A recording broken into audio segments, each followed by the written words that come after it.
अस्सलाम वालेकुम नाज़रीन, आज की तारीख है 25 दिसंबर और मैं आपका मेज़बान नदीम अकरम हाजिर हूं शाम की बड़ी खबरों के साथ। आइए नजर डालते हैं आज की कुछ अहम सुर्खियों पर, जहां हम बात करेंगे कि ईरान में व्हाट्सएप और गूगल पे से हटेगी पाबंदी, साइबर स्पेस काउंसिल का बड़ा ऐलान। वहीं हम इसमें बात करेंगे कि रूस के खार्किव पर बड़ा मिसाइल हमला, 3 लोग घायल। वहीं हम इसमें बात करेंगे कि गजा में हर घंटे एक बच्चा शहीद हो रहा है। वहीं हम इसमें बात करेंगे कि यमन ने अमेरिका को चेतावनी दी, कोई लाल रेखा नहीं, मिडल ईस्ट में होंगे निशाने। सुबह शाम की चक्री में पिसती रहती है दिन भर, माहवारी की पीड़ा हो या बीमारी की तकलीफें, किस्मत का लिखा है शायद, ये सोच के सब सह जाती है। मुख्यमंत्री भगवंत सिंह मान महिलाओं की इस पीड़ा को समझते हैं, इसलिए पंजाब के हर जिले में आयोजित हो रहा है महिलाओं के लिए फ्री हेल्थ कैंप, जहां उन्हें मिलेगा बेहतरीन परामर्श और इलाज, ताकि महिलाएं रहें पूर्ण रूप से स्वस्थ। तो नाजरीन, ये थी आज की अहम सुर्खियां। आइए अब इन खबरों की तफसील पर चलते हैं। बने रहिए पल पल न्यूज के साथ, जहां पहली खबर अपनी स्क्रीन पर देख सकते हैं कि ईरान में व्हाट्सएप और गूगल प्ले से हटेगी पाबंदी। ईरान के साइबर स्पेस सुप्रीम काउंसिल ने मंगलवार को व्हाट्सएप और गूगल प्ले पर लगे प्रतिबंध को हटाने का फैसला किया है।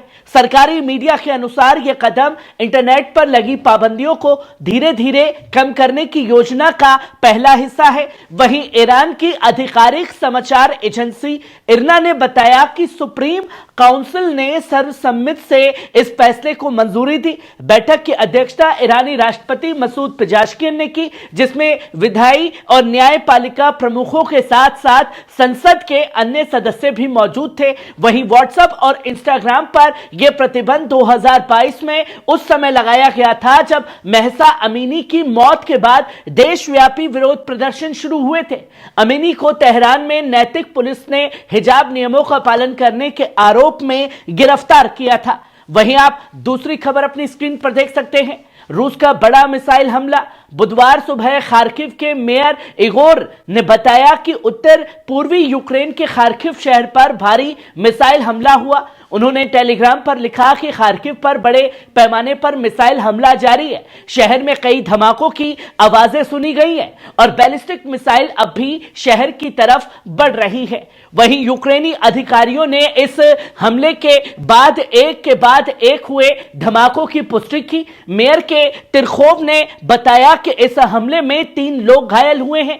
इस बीच रूसी रक्षा मंत्रालय ने रविवार को घोषणा की कि उनकी सेना ने 2 कस्बों पर कब्जा कर लिया, एक खार्किव क्षेत्र और दूसरा डोनेस्टिक क्षेत्र में। मॉस्को ने अपनी ताकत का बड़ा हिस्सा डोनेस्टिक क्षेत्र में 2 महत्वपूर्ण शहरों पर कब्जा करने पर केंद्रित किया। वहीं रूसी सेना ने डोनेस्टिक क्षेत्र में लगातार बढ़त बनाते हुए और कोरखाव जैसे अहम क्षेत्रों की तरफ अपने कदम बढ़ा दिए हैं। वहीं आप तीसरी खबर अपनी स्क्रीन पर देख सकते हैं। 10,000 से ज्यादा ब्रिटिश सैनिक मेडिकल तौर पर सेवा के लिए अयोग्य घोषित कर दिए गए हैं। अखबार द गार्जियन की रिपोर्ट्स के मुताबिक ब्रिटेन की सशस्त्र सेना ने 10,000 से ज्यादा सैनिक मेडिकल तौर पर सैन्य सेवा के लिए अयोग्य हैं। ये आंकड़े देश के रक्षा मंत्रालय द्वारा साझा किए गए हैं। ब्रिटिश रक्षा मंत्रालय एलिस कनर्स ने एक संसदीय सवाल के जवाब में बताया कि सेना में 99,560 सैनिक की तैनाती के लिए योग्य सिर्फ 14,350 सैनिक हैं।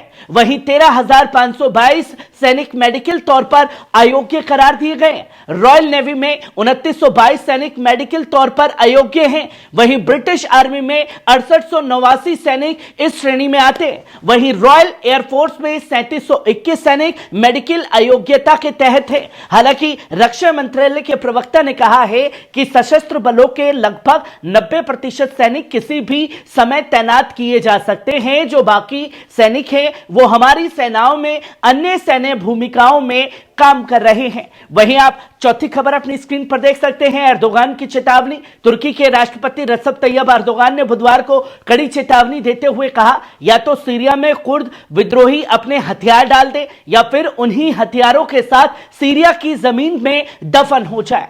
इस बीच तुर्की रक्षा मंत्रालय ने घोषणा की कि तुर्की सेना ने उत्तरी सीरिया में उत्तरी इराक में कुर्दिस्तान वर्कर्स पार्टी और कुर्दिश यूनिट्स प्रोटेक्शंस का 21 विद्रोहियों को मार गिराया है।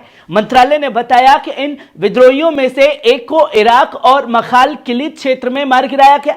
वहीं मंत्रालय ने यह भी दावा किया कि ये विद्रोही तुर्की सेना पर हमले की तैयारी कर रहे हैं, खासकर सीरिया के ड्रा अत फुरात और नबात अस सलाम क्षेत्रों में। तुर्की सेना ने जोर देकर के कहा है कि उनकी सेना अपने अभियानों को मजबूती और निर्णायकता के साथ जारी रखेगी। वहीं आप पांचवी खबर अपनी स्क्रीन पर देख सकते हैं, तेल अवीव में अलर्ट और भगदड़। इस हमले के बाद से इजराइल के तेल अवीव और आसपास के इलाकों में लगातार सायरन बज रहे हैं। इजरायली सेना के मुताबिक यह मिसाइल हमला यमन की तरफ से किया गया था। इजरायली आपातकालीन सेवाओं ने बताया कि सायरन बजने पर मच गई भगदड़ के दौरान तकरीबन 30 से 40 लोग घायल हो गए। वे शेल्टर्स की ओर भागते समय चोटिल हुए। लगातार दूसरी रात का सबसे बड़ा हमला है। यमन से इजराइल के केंद्र पर बैलिस्टिक मिसाइल दागी गई। टाइम्स ऑफ इजराइल ने इसे लगभग हर रात होने वाली घटना के रूप में बताया है। यमनी बलों का यह कदम मध्य पूर्व में बढ़ते तनाव और इजरायली गजा संघर्ष की ओर गंभीर बना रहा है।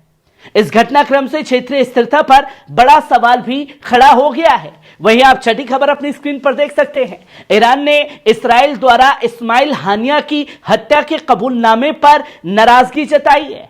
ईरान ने इस्राएल द्वारा हमास के राजनीतिक ब्यूरो प्रमुख इस्माइल हानिया की हत्या की जिम्मेदारी स्वीकारने पर कड़ी प्रतिक्रिया व्यक्त की है। यह हत्या 31 जुलाई 2024 को तेहरान में की गई थी। संयुक्त राष्ट्र में ईरान के अस्थायी प्रतिनिधि अमीर सईद इरफानी ने पहली बार बताया जब इस्राएल ने इस तरह की बर्बर कार्रवाई की जिम्मेदारी बेशर्मी से स्वीकार की है। उन्होंने संयुक्त राष्ट्र महासचिव एंटोनियो गुतेरेस को भेजे एक पत्र में कहा है कि यह स्वीकार 1 अक्टूबर 2024 को हुए ईरानी जवाबी ऑपरेशन वादा सादिक 2 की वैधता को पुख्ता करती है। इराफानी ने यह भी कहा कि इस्राएल का आतंकवादी कब्जा करने वाला रवैया क्षेत्रीय और अंतर्राष्ट्रीय शांति के लिए सबसे बड़ा खतरा बना हुआ है।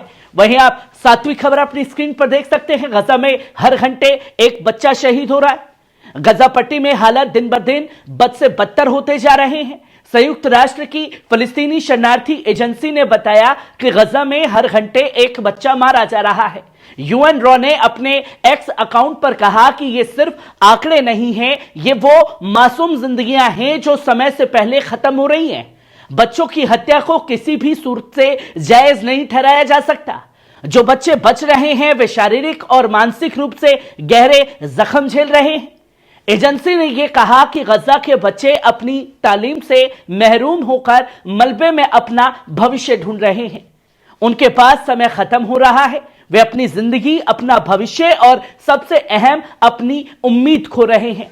गजा पर इजराइल की हमलावर कार्रवाई के बाद गार्जियन की रिपोर्ट्स के मुताबिक अब तक गजा में 14,500 फलस्तीनी बच्चे शहीद हो चुके हैं। गार्जियन ने यह भी बताया कि दिसंबर 2024 की शुरुआत तक इजराइल के हवाई हमलों से गजा में मरने वालों की संख्या 44,000 से अधिक हो चुकी है। इसमें संयुक्त राष्ट्र मानवाधिकार कार्यालय ने कहा कि सत्यापित हताहतों में 44% बच्चे हैं। यह हालत इजराइल की नीतियों और गजा में लगातार हो रही हिंसा पर गंभीर सवाल खड़े करते हैं। बच्चों की मौतें और उनका उजड़ता भविष्य एक ऐसा पहलू है जिसे नजरअंदाज नहीं किया जा सकता। वहीं आप आठवीं खबर अपनी स्क्रीन पर देख सकते हैं, अमेरिकी फौज ने सीरियाई सेना के एयर डिफेंस सिस्टम पर कब्जा कर लिया है। सीरियाई सूत्रों के मुताबिक अमेरिकी फौज ने सीरियन डेमोक्रेटिक फोर्सेस के साथ मिलकर देर अल जोर में सीरियाई सेना के एक बेस पर हमला किया है। इस हमले के दौरान उन्होंने आधुनिक एयर डिफेंस सिस्टम और बड़े ट्रकों को अपने कब्जे में ले लिया है। यह घटना सीरिया की सुरक्षा और संप्रभुता के लिए एक गंभीर चुनौती बनकर उभरी है। सूत्रों का कहना है कि यह कार्रवाई अमेरिकी सेना और एसडीएफ की समन्वित योजना का हिस्सा थी, जो सीरियाई सेना की महत्वपूर्ण सैन्य क्षमताओं को कमजोर करने की मंशा रखती है। इस हमले के बाद से क्षेत्र में तनाव और बढ़ गया है, जहां सीरियाई सरकार पहले से ही आंतरिक और बाहरी संघर्षों से जूझ रही है। अमेरिका और एसडीएफ की इस कार्रवाई पर सीरिया और उसके सहयोगी देशों ने कड़ी आलोचना की है, पर सवाल यह है कि कहां है तहरीर अल शाम। नौवीं खबर आप अपनी स्क्रीन पर देख सकते हैं कि रेड सी में अमेरिकी लड़ाकू विमान पर मिसाइल हमला। एक अमेरिकी न्यूज नेटवर्क ने अनाम सूत्रों के हवाले से रिपोर्ट किया कि पिछले सप्ताह रेड सी के ऊपर एक अमेरिकी लड़ाकू विमान को मार गिराए जाने के बाद एक और जेट पर मिसाइल दागी गई थी। हालांकि पायलट मुश्किल से जान बचाने में कामयाब रहा। वहीं FA-18 हर्नेट लड़ाकू विमान पर उस रात मिसाइल हमला हुआ जब पहला अमेरिकी विमान मार गिराया गया था। फॉक्स न्यूज की रिपोर्ट के अनुसार पायलटों ने कुशल हवाई तकनीक और कठिन मैनूवर्स की मदद से हमले से बचने में सफलता पाई। रिपोर्ट में यह भी दावा किया गया कि मिसाइल गाइडेड मिसाइल क्रूजर और गेटिसबर्ग से दागी गई थी, जिसे aircraft carrier USS Harry S Trueman को लिए तैनात किया गया था। सेंटकॉम का बयान है कि अमेरिकी सेंट्रल कमांड ने इसे फ्रेंडली फायर करार देते हुए कहा कि घटना की जांच की जा रही है। सेंटकॉम ने यह भी बताया कि गाइडेड मिसाइल क्रूजर से यह गलती कैसे हुई, इसका पता लगाया जा रहा है। वहीं आप 10वीं खबर अपनी स्क्रीन पर देख सकते हैं। यमन ने दी अमेरिका को खुली चेतावनी। यमन के अंसारुल्लाह आंदोलन के राजनीतिक ब्यूरो के सदस्य मोहम्मद अली अल हूती ने अमेरिका को कड़ी चेतावनी देते हुए कहा है कि अमेरिका ने यमन पर हमला किया तो यमनी सेना पूरे मिडिल ईस्ट में अमेरिकी हितों को निशाना बनाएगी और इसके लिए कोई लाल रेखा नहीं होगी। ईरानी समाचार एजेंसी इरना के यमनी मीडिया के हवाले से बताया गया कि मोहम्मद अली अल हूती ने जायोनी शासन को समर्थन देने के लिए यमन पर संभावित अमेरिकी आक्रमण को लेकर यह बयान दिया है। अल हूती ने जायोनी प्रधानमंत्री बेंजामिन नेतन्याहू को संबोधित करते हुए कहा कि यमनी लोग जायोनियों से डरते नहीं हैं, बल्कि उनके खतरों को खोखला मानते हैं। वहीं आप 11वीं खबर अपनी स्क्रीन पर देख सकते हैं। हमास का बड़ा बयान सामने आया है। जायोनी अपराध हमारी आजादी की जद्दोजहद को नहीं रोक सकते। हमास ने एक बयान में कहा है कि वेस्ट बैंक में इजरायली कब्जाधारियों की आक्रामकता और गजा पट्टी में उनके नरसंहार और प्रतिरोध सेनानियों की हत्या के बावजूद फलस्तीनियों का इरादा और उनकी मजबूती कमजोर नहीं होगी।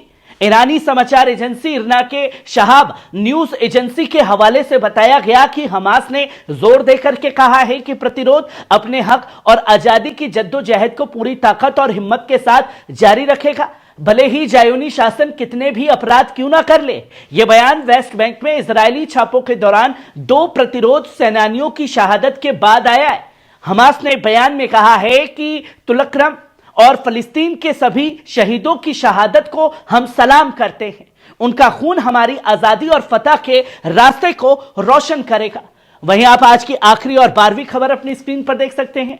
और बिशप अटला हना की अपील। हाल ही में अलमायदीन को दिए गए एक इंटरव्यू में आर्च बिशप अटलाह हना ने दुनिया से अपील की है कि इजराइल के जारी जलसंहार युद्ध को तुरंत रोका जाए। उन्होंने अंतर्राष्ट्रीय समुदाय से न्याय और मानवाधिकारियों के लिए खड़े होने की अपील की है।